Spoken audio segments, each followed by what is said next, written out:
Hello and welcome to On the Road, a series where we feature people, initiatives and good news stories from significant locations across Ireland and beyond.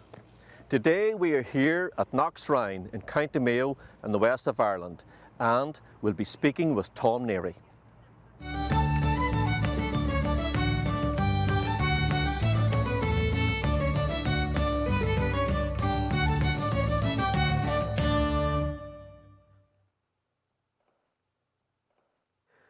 Tom, what was it like in 1960 here in Knock compared to the present day?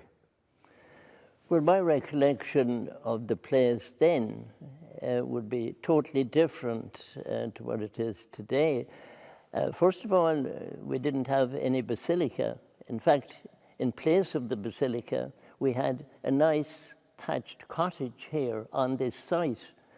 And it was a very historic thatched cottage because it was the home of a good proportion of the witnesses to the apparition, the Byrne family. And there was a young girl staying with them at that time as well, which was another extra witness, if you like. So we're talking about 5 or 6 people living in that cottage, which was right where the altar is here now in the basilica.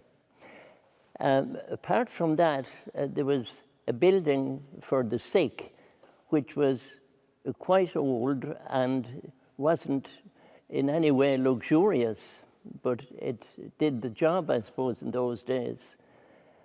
The grounds were not developed as they are now either. We had green fields in front of the Apparition Chapel, and only later was Tarmacadam laid there. So in bad weather, people were often standing in the rain, maybe in flashes of water. And there were a few small religious stalls in the place. And not an awful lot more, apart from the small number of local people's residences. It was quite rural and undeveloped at that stage. But then, from then on, especially, it continued to change and grow. And in 1960, when you started as a volunteer here, was Knock popular? And how did people actually get here, considering its remote location in the west of Ireland? Well, Knock was always popular with people. For some reason, despite the poor conditions of the country, and we had many problems at that time, people still came. Now, they wouldn't have elaborate transport, a lot of them. There were days when you might see quite a number of bicycles, for instance. I remember going back a bit, you'd see even the traps, and you'd see maybe sidecars and that sort of transport, maybe some rather old-fashioned buses, a small number of cars, though they kept increasing. People managed to come, and I suppose the church in those days was very vibrant, and there was a great interest in religion. And that continued to grow actually up until Pope John Paul II came to the country in 1979. And you started working here, in fact, 3 years before the famous then Father James Horn arrived in Father James 63. Horn arrived here in 1963. And I joined the Knocksrine Society in 1960. But he wasn't long here until he discovered me through a feature that I had written for the Western People, the local newspaper. And he felt maybe if I meet this guy, he could be of some help to me. So he actually came over to my house in this parish where I was living at the time. And we had a conversation, and that was the beginning of years of working together and a great friendship between us. And he was the kind of man, if he asked you to do something, you couldn't refuse. He had some kind of charismatic way about him, a great sense of humor, and you felt always at ease with him.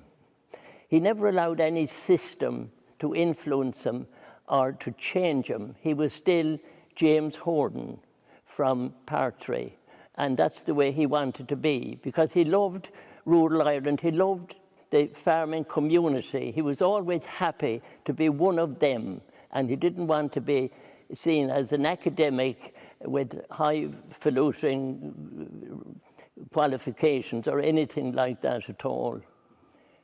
And as I understand it, when you met him in 1963, right up until the time of the Pope's visit, Pope John Paul II in 1979, you went on a lot of different trips in terms of raising the profile of Knock internationally to United States, for example. Yes, well, the first thing he started into was communication. He was very strong on writing. He wanted me especially to write. He knew I could write, so he said, write plenty, because we want to publicize the shrine. We want to tell its story correctly and give people an idea of its importance. And for that reason then, I just kept producing publications of one kind or another, and that seemed to make him happy. And that went on in the early years, before there was any talk of any further major developments here. And that's what he spent his time at. He would even call into bookshops and explain to the people in the shops that we wanted to sell those books to get the message across to people. And that was the way it was. And what countries did you visit with him? Well, you see, the first major trip was to the United States. And that was in the centenary year, 79. It was in the month of July, actually.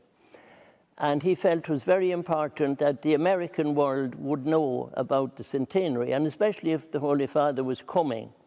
The Americans used to say, if a pope comes to Ireland, it'll be a major event. So he was keen to tap in on that. So we went across to the States, and we had a public relations company who actually set up the whole trip. And thanks to them, we really covered a great deal of ground.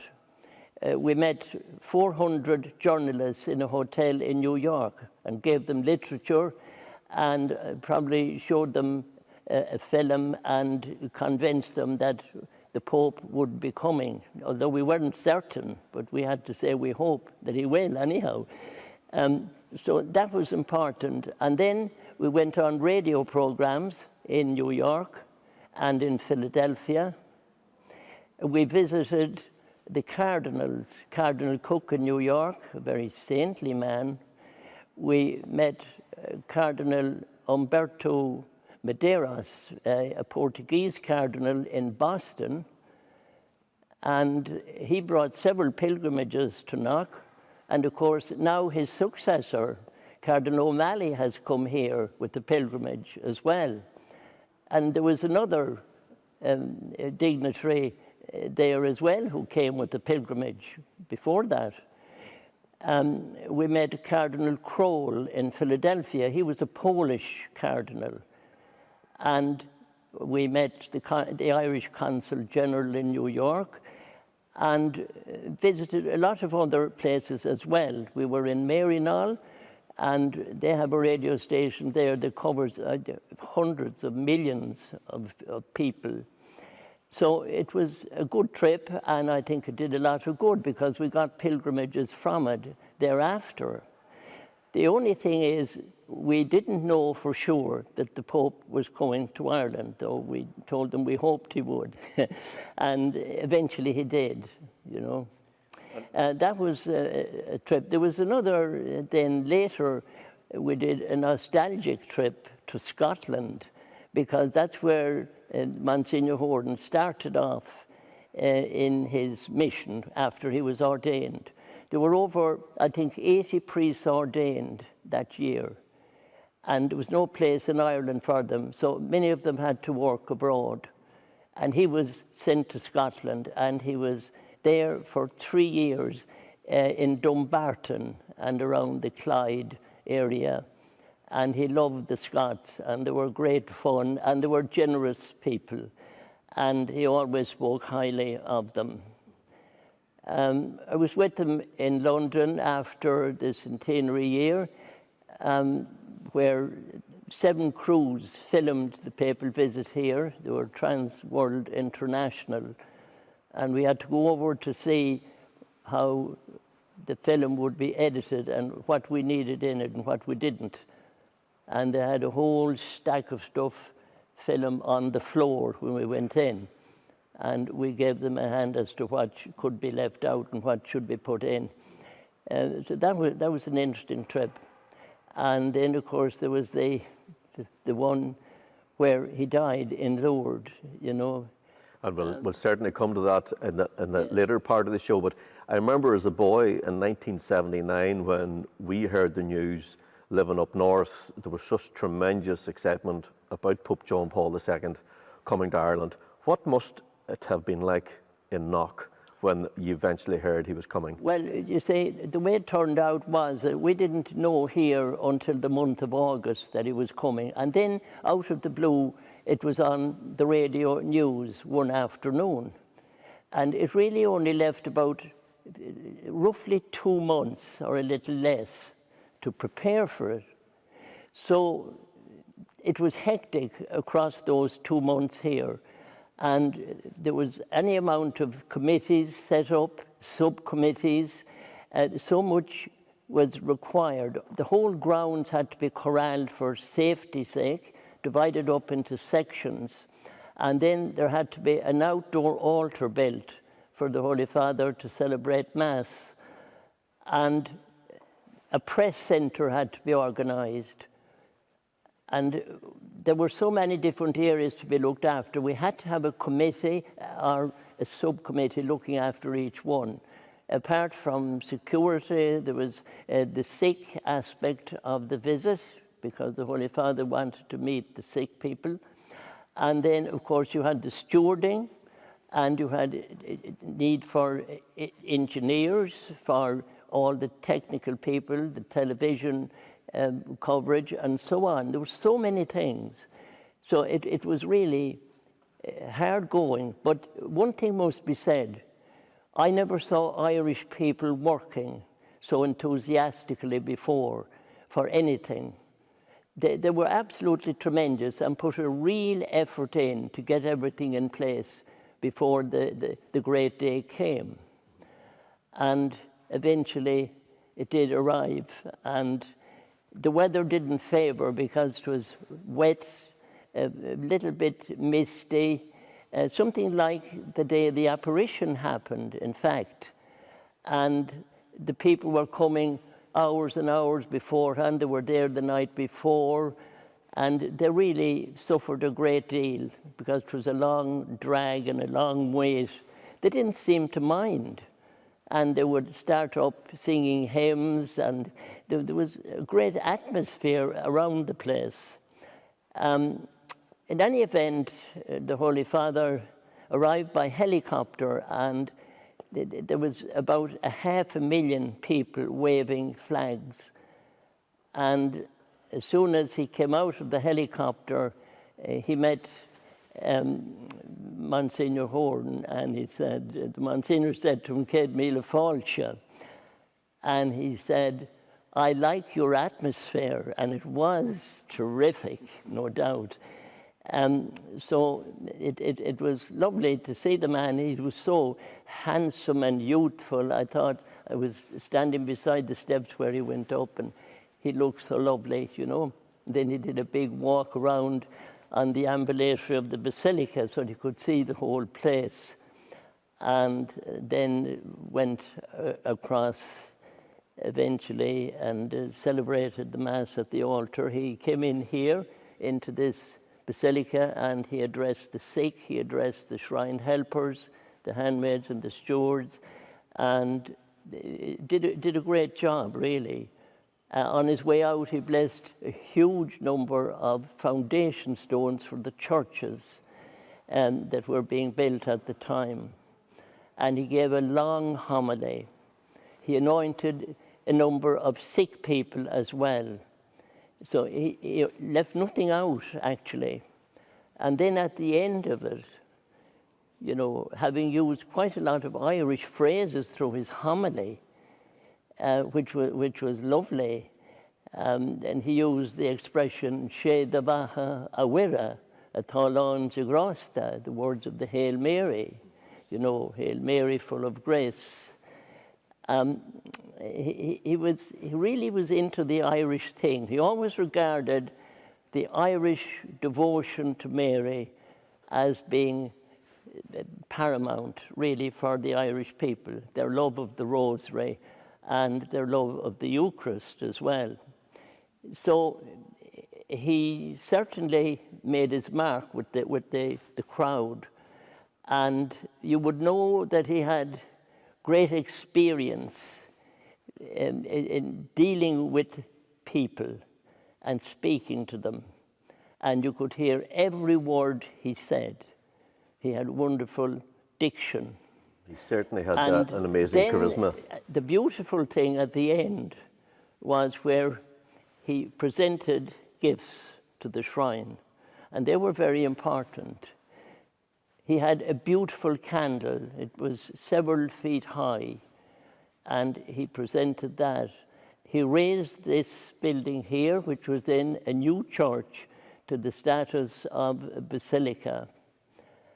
And that was a big thing, really, at that time. I don't know, was anybody expecting it? And then he presented as his own personal gift to the shrine, a golden rose, which is a symbol of recognition, of approval for the devotion and prayer that takes place at a particular center. And that was a lovely gift. And then he made his way over to the apparition shrine, to the chapel, and knelt in prayer there for quite a while. He lit a candle to the family prayer at the gable wall. And because he came an hour late, and it was the end of September, the next day was the 1st of October, the darkness came quickly, and the security people with him were afraid if he did a drive round, it mightn't be safe. So they advised against it. So he just drove then from the shrine, the apparition chapel, through the top of the crowd and down into the north car and bus park, where he got his helicopter to take him back to Dublin. But all in all, I suppose he was here for about 3 hours. But he was a wonderful person. And I had my moment during it, because I had to go up the steps to the altar during the Mass when the gifts were being presented. And I had to carry a broken wheel, which was quite big actually, which is the symbol of the Archdiocese of Tuam. And I had to present it to him. And I remember when I went up and I welcomed him, and he said, "God bless you." And that was a tremendous moment to stand in front of what is now a saint, you know. Beautiful, beautiful moment. And Tom, it was interesting that a very short number of years after, the initiative and the energy for the Knock Airport seemed to gather momentum, because construction apparently started around 1981, which is obviously 2 years after the Pope's visit. Yes, well, I think, you see, the Monsignor was a kind of man, he never stopped. When he had one thing dealt with, he was moving to another. That was the way he was thinking. He was always forward-looking, and he wasn't just thinking of the moment, he was thinking of the future. And the proof of that is that in the early years here, he made sure that he purchased a great deal of land so that the shrine could grow and develop. And at the moment, there's about 100 acres in the whole estate. So that's due to his hard work. And he had to struggle to get some of it, but he did it. And of course, it has proved to be the correct approach. And I think what brought the airport to the fore is that he said, wouldn't it be lovely if we had an airport so that the Pope could have come in here, you know? And he said, well, when the next Pope comes, we hope we'll have an airport. And if he were alive today, it has happened. Because when Pope Francis came, he flew into Knock Airport on an Aer Lingus plane. And that was lovely. So, I mean, he got his wish, you know. So anyhow, that was the start of it. Of course, if you knew the Monsignor, he was always fascinated by airplanes. He loved airports, he loved flying. He traveled an awful lot himself. And he said, we need this in the west of Ireland. We need communication. We're here on the edge of Europe. And we'll be totally cut off if we happen to go to airport. That was his thinking. And he said it has to be of a certain scale, because if it isn't, it'll only take small aircraft and you'll never make a thing pay like that. It has to be able to take all sizes of airports. You know, that was his thinking all along. And again, he has been proved right there, because the small airports in the west of Ireland, they're gone. You know? No, it was an amazing vision that he had, and so Yes. futuristic. So anyhow, he decided he'd start. And first of all, he had a man called Jim Ryan, and he said to Jim, go down there, down the country, and see are there any sites suitable. And Jim looked around and he found 3 sites. And he said they're good in the sense that there's not much obstruction on them, and they'd be safe, and they're away from forests and houses and all the rest of it. So then there was a kind of a survey commissioned, a kind of a feasibility study. And there were the 3 sites, and one was picked from the 3. That's the present site now, which is excellent because it's on a wide open stretch of countryside. It's quite high. Now, I suppose you could nearly call it a plateau, though you never notice that when you're there beside it. It was mainly bogland, but the whole bog was cleared away by the contractors, and they started on the runway. There was a lot of problems dealing with the government at the start. They didn't want to hear of it. But he kept pushing. I know, because I traveled with him to the departments in Dublin, what went on. And they were all scared of him up there. And they were saying, well, I wonder how long is he going to live? Because they weren't able to deal with the Monsignor. He was very, very demanding and spell it out for them, you know. Eventually they agreed, and they put up £10 million. It was the old currency at that stage. And he said, grand, we'll start the work. And the contractors moved in, and there was great activity down there at the airport site. And then, because we had quite a few changes of government in those years, one party in, next thing they were out, another party in, and the party that would favour you, maybe the next one wouldn't favour you. And anyhow, the 10 million was spent doing as much work as could be done with it. And then, of course, there was no more money. And the government decided they wouldn't put any more money into it. And they actually stopped twice and wanted to abandon it, you know. I said, they obviously have no respect for taxpayers' money, you know, if they're going to sink 10 million and then throw it all there, you know. So I remember going down one evening with him in the car, and it was open that time. You could drive the car in on the runway. It was half built. And we went down to see where it stopped. And he got out of the car and he had a look, and he said, this is where the powers that be lost heart. Well, I said, it's not a great thing to be abandoning anything when it's half done. And I could see a tear in his eye, and he looked at me and said, "We'll finish it ourselves." And he certainly did. We came back to Knock. We set up a small committee. I was one of the committee with himself and Jim Ryan. And there was Marie Page, who was his chief lady here on the staff. And there was another steward, one of the stewards, James O'Donoghue. And we just thought up a plan that we'd have a big jumbo quiz, that we'd try and get big prizes from people, and we would sell tickets.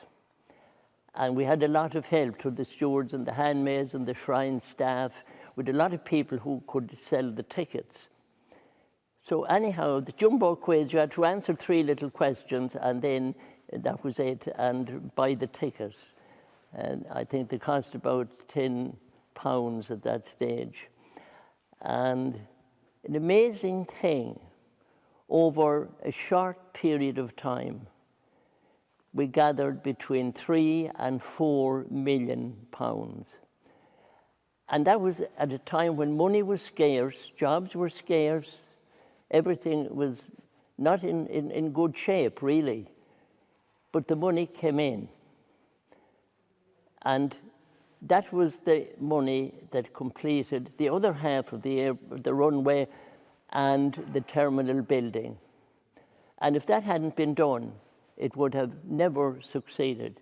So that was a great thing to have happened at that time. And I don't know, I think it took courage to take that on.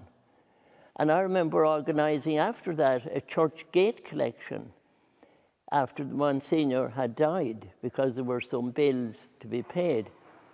And we got in another $250,000. So that's kind of the story of how the airport came to survive. And it has developed and is thriving at the moment. It has bigger numbers now than it ever had. And it's connected up not just with Europe, but through a daily flight into Heathrow in London.